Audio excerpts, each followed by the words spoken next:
Está Andy en el hospital de niños. Andy, te vemos, te escuchamos.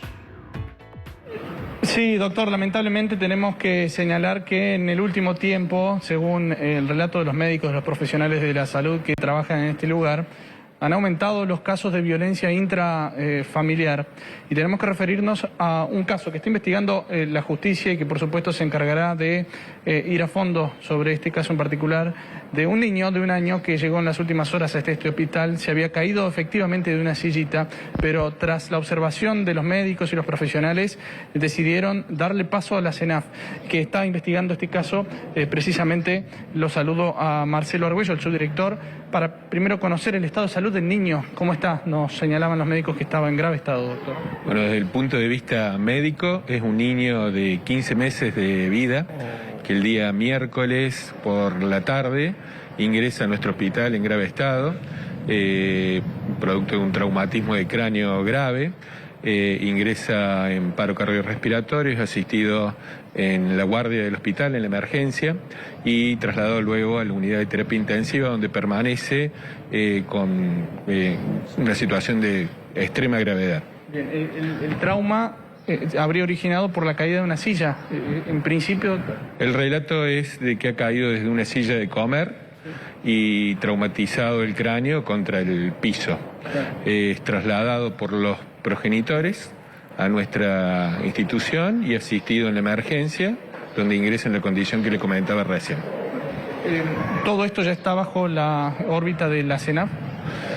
Todos los traumatismos pediátricos, cuando no tienen una especificación bien clara, el relato no es muy concreto, a veces requieren que participe la justicia para develar la naturaleza del trauma.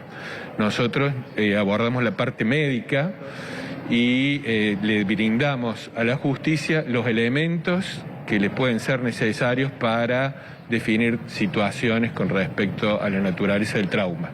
Esa es la condición en la que nos estamos moviendo en este momento. Yo decía en la presentación de esta nota que los médicos relatan que en el último tiempo ha habido, casos de violencia intrafamiliar. ¿Ustedes los han detectado desde la dirección también?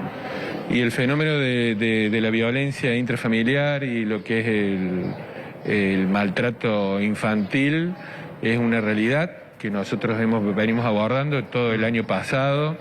Hemos visto un aumento sustancial en los casos y lo seguimos viendo actualmente. Esto es en un punto y aparte con respecto a este caso puntual. Hemos tenido y tenemos regularmente casos de violencia que implica a los niños, con todo lo que implica, digamos, las dificultades para poder discernir que las lesiones no son producidas accidentalmente, sino que son infligidas, ¿no? Lo tenemos en el piso el doctor Sabac conduciendo el programa. Doctor Sabac, ya lo escucha el doctor Argüello. Doc, ¿cómo estás? Buen día. La pregunta a un médico de tu experiencia de tantos años en el hospital, ¿cómo sería la comparación de 10, 15 años atrás con respecto a este tema de la violencia intrafamiliar y la actualidad? Si se puede medir en porcentaje, digo, por ejemplo, en cantidades. Realmente, o sea, tengo que hablar de una percepción, no voy a arriesgar un porcentaje. La percepción, yo soy, además de estar en este cargo ahora como subdirector, soy emergentólogo pediatra y realmente en los últimos años hemos visto un incremento realmente significativo en los casos de violencia que afectan a los niños. Y realmente violencia que a veces los pone en situaciones críticas, hemos tenido casos muy resonantes y otras veces con traumas que no son tan críticos, que son frecuentes y que realmente requieren mucha sagacidad para poder llegar a un diagnóstico concreto.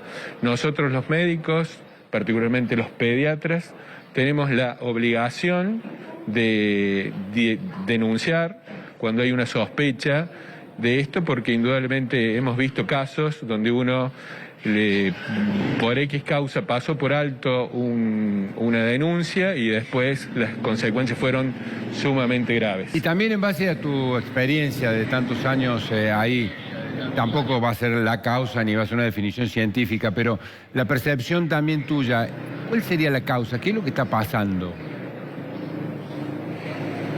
Bueno, realmente la violencia en la sociedad, en nuestra sociedad, se ha incrementado.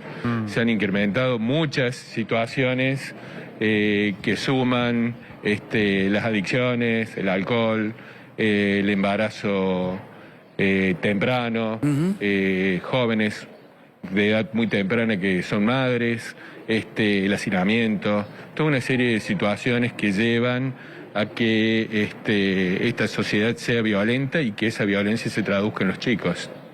La otra cuestión que me parece con respecto a esto de la violencia, parece que vos dabas un dato ahí que es para analizar. Esto de los embarazos adolescentes, ¿no? Quizás embarazos no deseados. No deseados, claro. Y que generan luego una situación más las adicciones, más el alcohol y la droga, creo que hace un combo que es muy, muy preocupante, ¿no?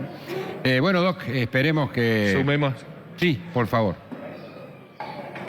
Sumemos la pobreza, las condiciones, digamos, donde realmente la gente tiene que estar hacinada, en ambientes no del todo adecuados. Pero hago la salvedad, que me parece que es una cosa justa, no solamente la violencia familiar se ve vinculada a la pobreza, también hemos tenido familias acomodadas donde hay violencia. Entonces es importante también hacer esa salvedad. Bueno, y de este caso obviamente se va a ocupar la justicia. Déjame que te haga un pequeño cambio de tema y preguntarte por el COVID en los chicos, cómo están en el hospital de niños, cómo vienen el número de casos.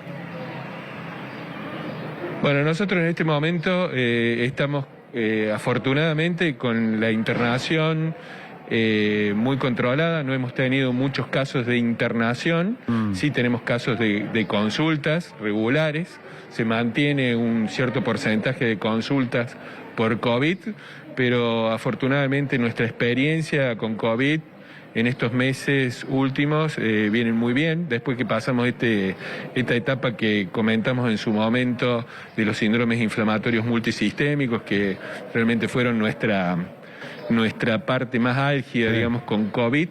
Lo que tenemos actualmente es manejo de pacientes no tan críticos y no en gran número. Hoy por hoy internados hay 2 pacientes en el sector COVID. Y realmente eso, comparado con lo que estábamos, refleja que ha habido una disminución en los requerimientos. Muy bien, de mi parte, gracias. Marcelo, no sé si Andy tiene algo más. Sí, nos referimos nuevamente al primer tema por el que lo convocamos al doctor. Por supuesto, le agradecemos la atención y la responsabilidad ante todo, al no referirse demasiado específico al caso, pero también tenemos que señalar otros que se conocieron en las últimas horas. Hubo 3 niños, 2 de ellos mellizos, unas nenas, en realidad mellizas, que fueron dadas de alta la semana pasada como consecuencia también de maltrato infantil. Fueron atendidas en este hospital, fueron, lógicamente tratadas como corresponde aquí y ya están bajo familias de acogimiento. La CENAF, por supuesto, también ha intervenido. Pero hay otro caso al que quiero referirme y que, por supuesto, el doctor no quiere hacer referencia porque es de extrema gravedad y es de una niña de 14 años que también permanece aquí internada en este hospital, que está bajo los cuidados del personal de salud, bajo una atención extrema, por supuesto, de estos profesionales, porque ha sufrido abusos y estuvo sometida a prostitución durante los últimos tiempos por sus padres, su madre y su padre, además de intoxicaciones graves como consecuencia de la droga. Dios mío. Gracias, Increíble Andy. que siga Tremendo lo que Tremendo, y como decía el doctor Argüello ahí, con muy buen criterio, sin que sea esto una cuestión científica ni que uno pueda, ha aumentado muchísimo el número de casos y además de eso las condiciones para mí, 2 cosas que dijo él: el embarazo no deseado adolescente y la droga. Y que se produce en las clases sociales altas, medias y bajas, no hay distinción. Y todos los factores que enumeró forman parte de la realidad. Sí, bueno, lamentablemente, como el de experiencia obviamente te puede dar toda esa información. Bueno, lamentamos la noticia y esperemos que se vaya vislumbrando la luz en este caso.